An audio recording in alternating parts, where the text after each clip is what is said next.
Hello दोस्तों, welcome to our new vlog. आज है 20 अक्टूबर और आज के दिन है करवा चौथ। आज है संडे भी था तो आज पूरे दिन मैं घर पे भी रहा। साथ ही साथ में वैसे तो हम झूठ बोल भी सकते थे कि आज हम दिन भर भूखे रहे, लेकिन संडे के दिन हम ये बता भी नहीं पाए कि हम भूखे नहीं रहे क्योंकि खाना देने वाली भी वही थी। तो अभी पूजा का समय होने वाला है।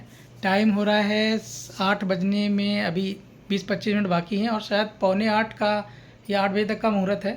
देखते हैं कब चाँद निकलता है, उसके बाद ये लोग अपना व्रत तोड़ेंगी। अभी सब लोग तैयार हो रहे हैं, मैं तैयार हो गया हूँ और पूजा होगी उसके बाद सब लोग तैयार हो जाते हैं तो मैं दिखाता भी हूँ सबको। तब तक बने रहिए व्लॉग में, मिलते हैं थोड़ी देर बाद। हाँ, तो ये हैं हमारी नूतन जी। जैसा कि मैंने पिछली बार भी मिलवाया था, करवा चौथ की पूजा वो यहीं पे करती हैं क्योंकि इनके यहाँ पे पूजा नहीं मनाई जाती। तो जीजी और जिया जी यहीं पे आते हैं शुरू से ही और यहीं पे ही पूजा ये लोग करती हैं। देखो नए और ये नया नया बिल्कुल देखो लहंगा पहनी है। अभी 25वीं एनिवर्सरी इनकी जल्दी हुई थी, उसी पे इनको ये परचेज़ किया गया था। देखिए कितनी प्यारी लग रही है। अभी हमारी देखो तैयार होकर के आ गई हैं। पहले कह रही थी हैप्पी करवा चौथ छोटी भाभी, ये सबकी छोटी भाभी, हमारी नहीं। आइए जी। और पूजा की तैयारी हो गई है। कपड़े बदले कि नहीं?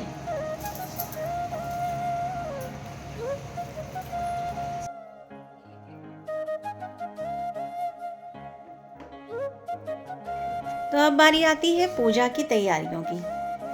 सारी तैयारियां लगभग हो चुकी हैं। चांद का इंतज़ार है कि कब वो निकले और हम लोग अपनी पूजा शुरू करें। पटाखे की आवाज़ आने लगी है तो लग रहा है कि ये चांद निकल आया है। तो सभी की सहमति से हम लोग ने पूजा स्टार्ट करी। पटाखों की आवाज़ आ रही थी तो इसका मतलब चांद निकल ही आया है। वैसे भी 7:45 का मुहूर्त था, इस समय 8 बज रहे हैं तो हम लोग ने पूजा स्टार्ट कर दी है। सभी परिवार में साथ होते हैं तो पूजा का एक अपना ही मज़ा आता है। पूरा दिन भूखे थे मगर एहसास ही नहीं हुआ कि भूख लगी है या प्यास लगी है, क्योंकि काम में सबके साथ बातें करते हुए दिन कब पूरा हो गया पता ही नहीं चला। देखिए हम लोग अपनी अपनी मेहंदी दिखा रहे हैं। किसके पति कितना प्यार करते हैं, सबके पति बहुत ज़्यादा प्यार करते हैं क्योंकि सबकी मेहंदी काली थी। दीदी की मेहंदी इसलिए थोड़ी हल्की है क्योंकि उन्होंने लगाई ही आज ही के दिन थी। हम उन लोग ने एक दिन पहले रात में लगा ली थी। गर्मी बहुत लग रही थी मगर पूजा की शुरुआत कर रहे हैं।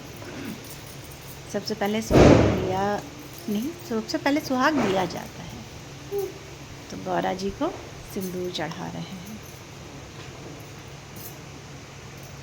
सबसे पहले बड़ी भाभी चढ़ाती हैं, छोटी भाभी, हम, दीदी, गौरा जी। ये गौरा जी बहुत पुरानी है, यानी हमारी शादी से भी पुरानी, और भाभी लोग बताती हैं मेरे टाइम से भी है।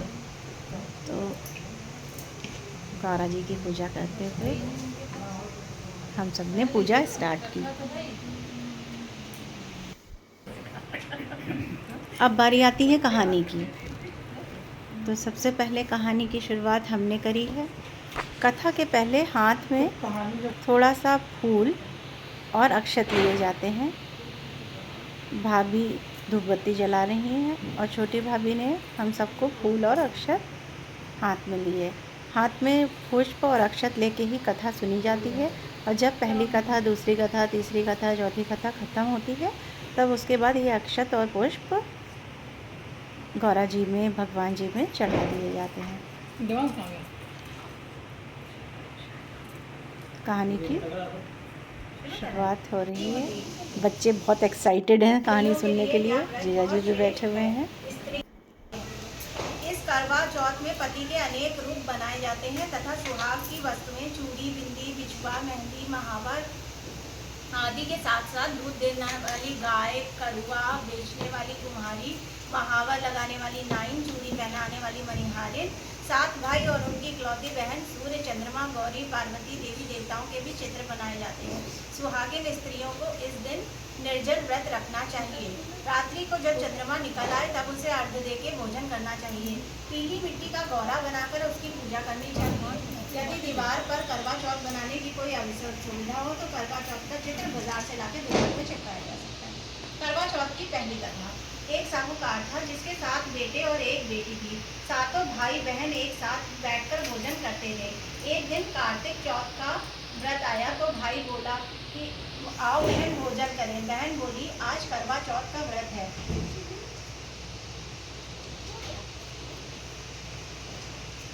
आज करवा चौथ का व्रत है, चांद उगने पर ही खाऊंगी। तब भाइयों ने सोचा चांद उगने तक बहन भूखी रहेगी। ऐसा सोचकर एक भाई ने दिया जलाया, दूसरे भाई ने छलनी लेकर उसे ढका और नकली चांद दिखाकर बहन से कहने लगा चांद उगाया, अर्घ दे ले।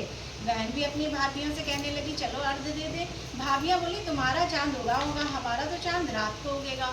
बहन अकेले ही अर्घ देने चली गई और जब खाने लगी तो पहले ही ग्रास में बाल आ गया, दूसरे ग्रास में कंकड़ आया और तीसरे ग्रास में मुंह की ओर किया तो ससुराल से संदेशा आया उसका पति बहुत बीमार है, जल्दी भेजो।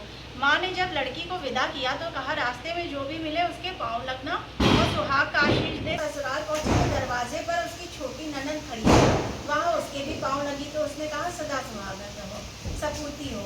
तो उसे यहाँ सुनकर उसके पल्ले में गांठ बांध दी और ननद को सोने का सिक्का दिया। तब वह भीतर गई तो सास ने कहा पति धरती पर पड़ा है, तो वह उसके पास जाकर उसकी सेवा करने के लिए बैठ गई। बाद में सास ने दासी के हाथ की बची कुची रोटी भेज दी। इस प्रकार से समय बीतते बीतते मृगशीर्ष की चौथ आई तो चौथ माता बोली करवा ले भाइयों की प्यारी करवा ले। लेकिन जब उसे चौथ माता नहीं दिखाई दी तो वह बोली हे माता, आपने ही मुझे उजाड़ा है, आप ही मेरा उद्धार करोगी, आपको मेरा सुहाग देना पड़ेगा। तब उस चौथ माता ने बताया कि पौष की चौथ आएगी, वह मेरी सबसे बड़ी बहन है, उसी से सब कहना, वह तुम्हारा सुहाग वापस दे सकती है। पौष की चौथ आकर चली गई, माघ की आकर चली गई, फागुन की आकर चली गई, चैत वैशाख जेठ आषाढ़ तथा श्रावण भादव सभी की चौथ आई और यहाँ कहकर चली गई कि आने वाली से कहना। अश्वनी कुमार की चौथ आई तो उसने बताया तुम पे कार्तिकेय की चौथ नाराज है, उसी ने तुम्हारा सुहाग लिया है, वही वापस कर सकती है। वही आएंगी तो उनके पाँव पकड़कर विनती करना। यह बताकर भाभी चली गई। जब कार्तिक की चौथ आई तो वह गुस्से में बोली भाइयों की प्यारी करवा ले, दिन में चांद उगानी करने वाली करवा ले, व्रत खंडन करने वाली करवा ले, भूखी करवा ले। यह सुनकर चौथ माता को देखकर उसने उनके पाँव पकड़कर गिराने लगी। हे चौथ माता, मेरा सुहाग आपके हाथों में है, आप ही मुझे सुहागिन करें। वो बोली पापिन हत्यारिन, मेरे पाँव पकड़कर क्यों बैठ गई है। उस तरह से सभी चौथ माता को सब चौथ वैसे ही उसी तरीके से चौथ माता सबको सुहागिन रखें। यही करवा चौथ के उपवास की सनातन महिमा है। बोलो करवा चौथ मैया की जय।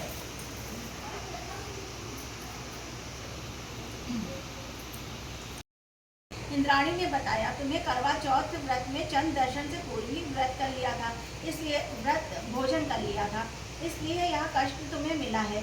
अब उस पर लड़की ने हाथ जोड़कर विनय किया कि इससे मुक्ति होने का भी तो कोई उपाय बताइए। इस पर इंद्राणी जी ने कहा तुम विधि पूर्वक अगली करवा चौथ का व्रत करो, तुम्हारा पति पुनः जीवित हो जाएगा। कन्या ने ऐसा करने का वचन दिया तो उसके पति स्वस्थ होना शुरू हो गया। इस पर उस कन्या ने वर्ष भर प्रत्येक चतुर्थी को व्रत किया और अंत में अनंत सुहाग प्राप्त किया। श्री कृष्ण ने कहा हे द्रौपदी, तुम भी इस प्रकार व्रत करोगी तो तुम्हारे सभी कष्ट चल जाएंगे। इस प्रकार द्रौपदी ने भी यह व्रत किया और पांडव सभी क्षेत्रों में विजयी हुए। इस प्रकार सौभाग्य पुत्र प्रौतादि धन दान इच्छुक स्त्रियों को यह व्रत विधि पूर्वक करना चाहिए। इस व्रत में भगवान शंकर की आरती करी जाती है। बोलो करवा चौथ माता। बाकी की 2 कहानी छोटी भाभी सुनाएगी। कारण ससुराल में उनका बड़ा मान था, परंतु छोटी के मायके में कोई न था। वह घर का सारा काम काज करती, सबकी सेवा करती, पर कोई भी उससे प्यार नहीं करता। सभी दुत्कारते रहते। तीज त्योहार का पर भी जब उसके मायके से कोई आता तो वह बहुत दुखी होती। हर वर्ष की तरह इस वर्ष भी करवा का व्रत आया। अन्य बहुओं के मायके से उनके छोटे भाई करवा लेकर आए और छोटी के मायके से यदि। नीचे कहानी पढ़ने के बाद बारी आती है चंदा मामा जी को अर्घ देने की। तो चलिए चांद के दर्शन करते हैं। सभी अपना अपना करवा उठा के छत की ओर बढ़ चले हैं। जीने काफ़ी बड़े बड़े हैं, इतने हैवी लहंगे के साथ थोड़ा मुश्किल होता है, इसलिए सभी धीमे धीमे चल रहे थे। हाथ में करवा करने दिया, इसको लेके हमें ऊपर ले जाना है। छत पे 3 मंजिले जाना पड़ता है क्योंकि नीचे से चांद नहीं दिखता, इसलिए 3rd फ्लोर पे हम लोग जाते हैं। ऊपर रंगोली बनाई जाती है जिसमें चंद्रमा को अर्घ्य दिया जाता है और कुछ भोग दिया जाता है।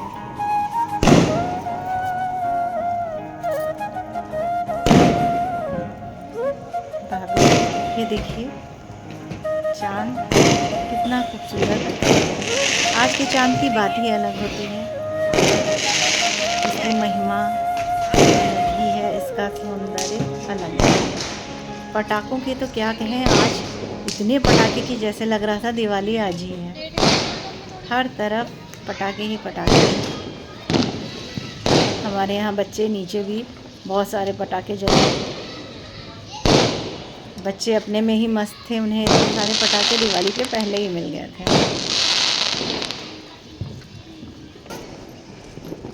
अब एक एक करके हम सभी चंद्रमा को जल चढ़ाएंगे।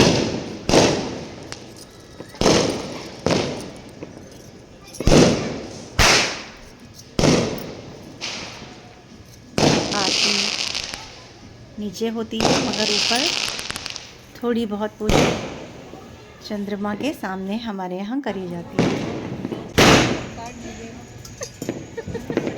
ऊपर जगह थोड़ी सी कम है, इसलिए खड़े होने में दिक्कत हो रही थी, और साथ में ये भी कहा जा रहा था बहुत साइड में नहीं जाना क्योंकि उधर पे बाउंड्री वॉल नहीं है।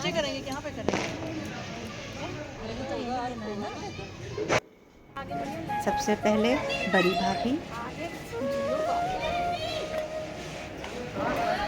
चंद्र पूजन के साथ 7 चक्कर लगाए जाते हैं। एक बार जल देते हैं, बड़े भाई साहब जल दे रहे हैं। देखिए बच्चे पटाखे, मैंने कहा था वो तो अपने में ही बिजी हैं, पटाखे पटाखे पटाखे।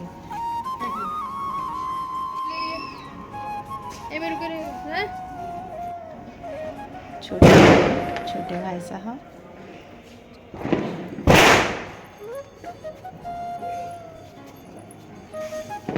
सभी मन में श्रद्धा के साथ हमारा ये साल बहुत अच्छा गुजरे, अपने अपने पति की दीर्घायु की कामना करते हुए चांद से, ईश्वर से बस यही प्रार्थना है कि हमारी जोड़ी ऐसे ही सलामत रहे। मेरी भी बारी आ गई।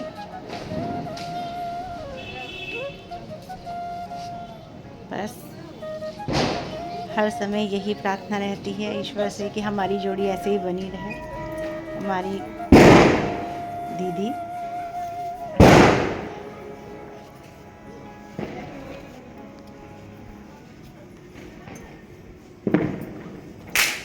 भगवान से यही मंगल कामना सबके लिए है कि सभी का सुहाग इसी तरीके से अमर रहे।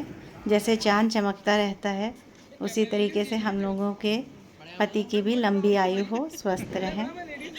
फ़ोटो सेशन की बारी आती है जो बहुत ज़रूरी है। आखिर हम लोग ने इतना मेकअप किया है तो उसकी फ़ोटोज़ तो होनी चाहिए ना। सभी ने छत पे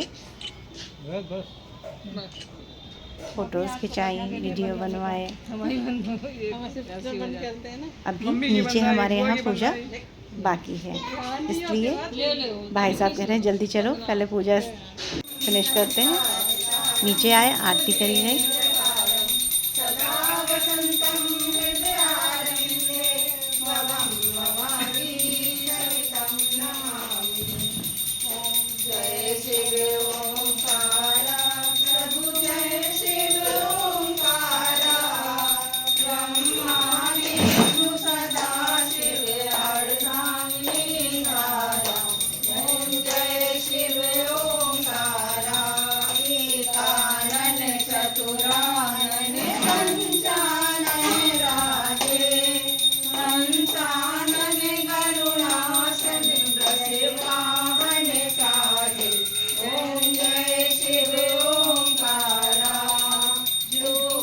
अब बारी आती है करवा बदलने की, यानी एक दूसरे से हम अपने करवे को बदलते हैं।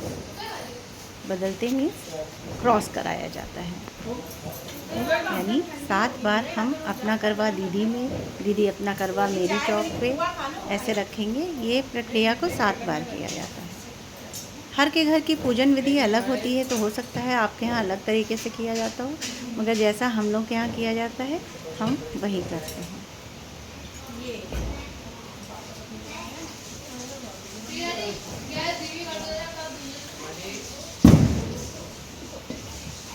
7 बार करवों को एक चौक से दूसरी चौक रखते हैं। लीजिए भाई, व्रत समापन का लाइट से कार्यक्रम शुरू। चमक रहा है। पानी पिलाया गया पुआ के साथ। पुआ मैंने पहले भी बताया था, मीठी पूड़ी को कहते हैं। मीठी पूड़ी खा के थोड़ा सा जल ग्रहण किया जाता है। बहुत तेज प्यास लगी थी, मन कर रहा था सारा पानी पी ले, मगर एकदम से पानी पी लो तो ऐसा लगता है पेट में पानी पानी हो गया। हमने इनको पानी पिलाया, बल्कि ये पता था ये भूखे नहीं हैं, लेकिन फिर भी हम लोग पिलाते। मेरा बेटा पानी पी रहा है जैसे उसने भी व्रत रखा है, कह रहा है माँ मैं भी भूखा था। गिफ्ट की बारी आ गई भाई। देखिए, गिफ्ट में हमें रिंग मिली है, इतनी प्यारी सी रिंग और पायल।